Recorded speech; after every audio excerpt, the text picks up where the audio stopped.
YouTube. I'm back. I'll explain more at the end of the video. You guys clicked on the video, so you know what you came for, so let's get right to it.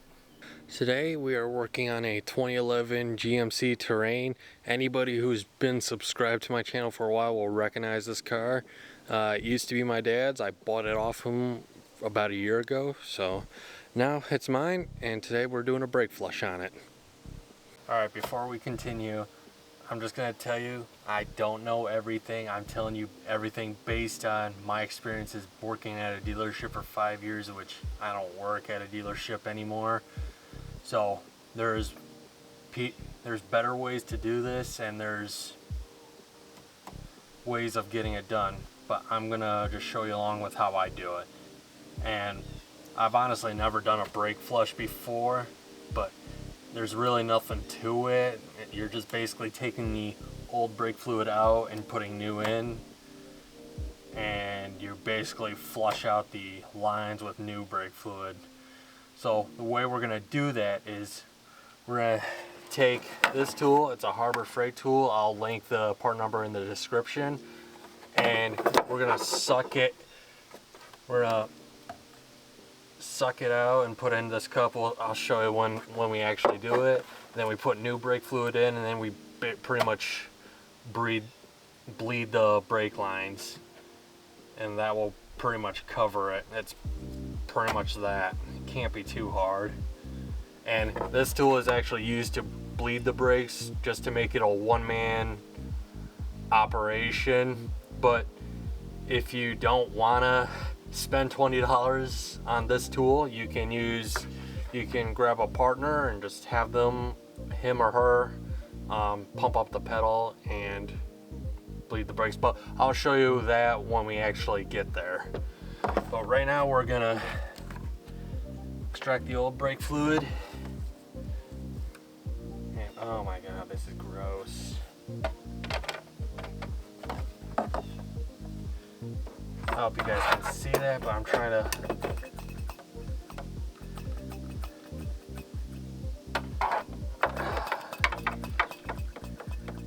Like as you see, it's pumping brake fluid out. Actually, I'm pretty great. I'm having problems. Start rotating my hand fingers certainly. Like as you see, it's pulling a vacuum on the fluid, and it's pulling it in because of the gravity. It's putting fluid on the container, not sucking out of the tool. Which I should probably dump this. So, all right, I'm gonna go. All right, so I dumped some into this little catch can right here. Be careful. Be careful to try not to spill brake fluid on the car, because it will actually damage paint. So I'm trying to be careful here. I got a rag. Trying to keep the mess to a minimal.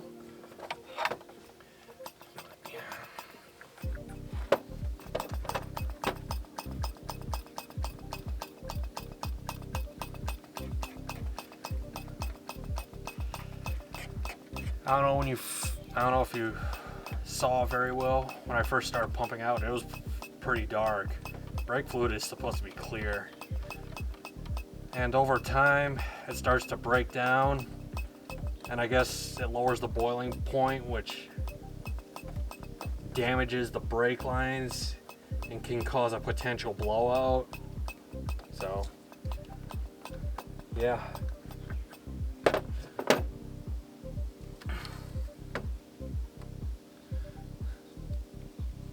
Yeah, this is basically what I'm doing.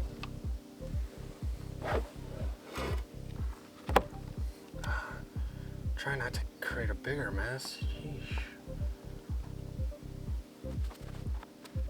Sometimes that's also my fault. I don't like my clothes on. Mine is just soaking. Like, if I screw up, you'll see it. I'm not trying to claim everything. I'm trying to be a perfect technician. What you see is the truth. Doesn't look like there's a whole lot left. I'll try and get as much out as I can.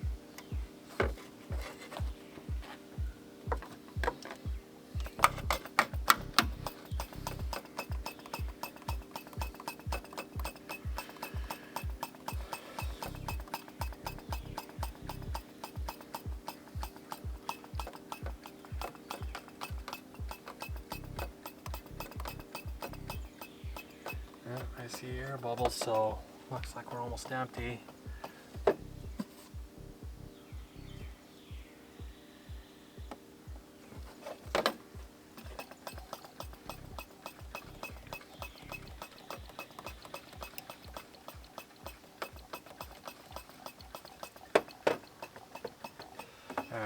That's probably close enough.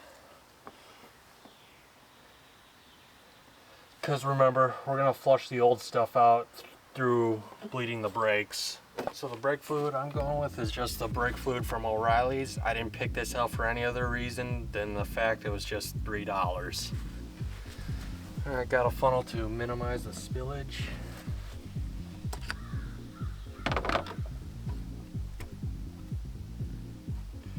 Alright, and then you just pour it in and be careful not to spill it, because again it damages paint.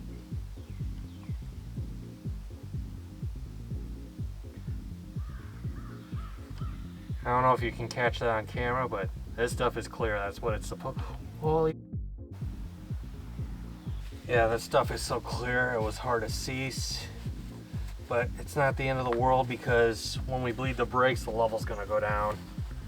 So you saw it happen. It's the way it happens sometimes. And try not to leave the brake fluid exposed too long, because brake fluid is hydroscopic, which means it absorbs moisture and it causes it to break down. Alright, I'm gonna bleed the brakes. Bleed brakes, you want to start furthest away from the master cylinder. So if your master cylinder's on the left side, you know, most American cars, you're gonna generally start from the passenger rear and work your way closest. But this is actually on the driver's rear. I took this apart just to show you how to do this. But your bleeder screw is on top of the caliper, and it's normally and hopefully covered with a little boot, and it comes off just like that. And sometimes if you live in the Rust Belt and it's an older car, you're probably gonna have trouble breaking this free, or it'll break off. But to prevent that, you could either take a hammer and just shock around it and just tap it. Don't wail, just tap it, just to like shock the rust free, and then you can break it open. Or you can use heat, which I'd be careful because of the other components that touch the caliper. And then you can take like a little socket and a ratchet and just use it to break it free. And you can also use these are called flare wrenches. They have like this, it's almost like the little, I don't know what you call it, box end of the ratchet, and it's like curved here, and it's got that opening to prevent slipping on any brake flare. I can't talk, but anyways, I hope you get the point. But you just, you know, take that and you break it free. And then I'll be honest, that Harbor Freight tool I showed you earlier, it does not work very well to bleed the brakes. I don't know if that's on my end or the tool's end, but it wasn't working very well. And how it works is it pulls a vacuum through the whole system, and it sucks out the brake fluid, and it sucks the air out until you get like a solid flow of brake fluid. The purpose of using that tool is to do it by yourself, and instead of relying on another person to pump out the pedal for you. But it doesn't look like we'll have a choice right now. When you're doing it the old way, where you have another person pump up the pedal, they're basically pushing the brake fluid through the system and purging the air out. And I don't know if I explained why that's important, but air compresses, hydraulic fluid doesn't. But yeah, I'm gonna show you how to bleed the brakes the old-fashioned way, and basically what this procedure's about. And I'm gonna have to get a partner.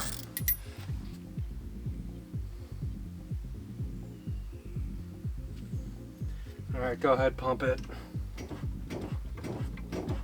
Okay.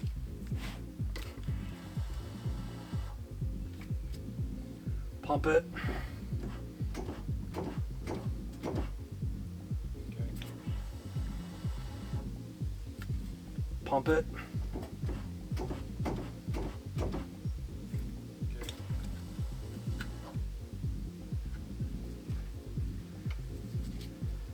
Alright, you guys saw it. We bled the brakes. The important thing to do is to make sure all the air is out of the system to optimize full brake function. And if you spill any brake fluid on any painted surfaces, make sure you clean up as quick as possible because that stuff does eat paint. Gonna be it for me. If you like this video, give it a like. Feel free to subscribe, and also follow me on TikTok and Instagram.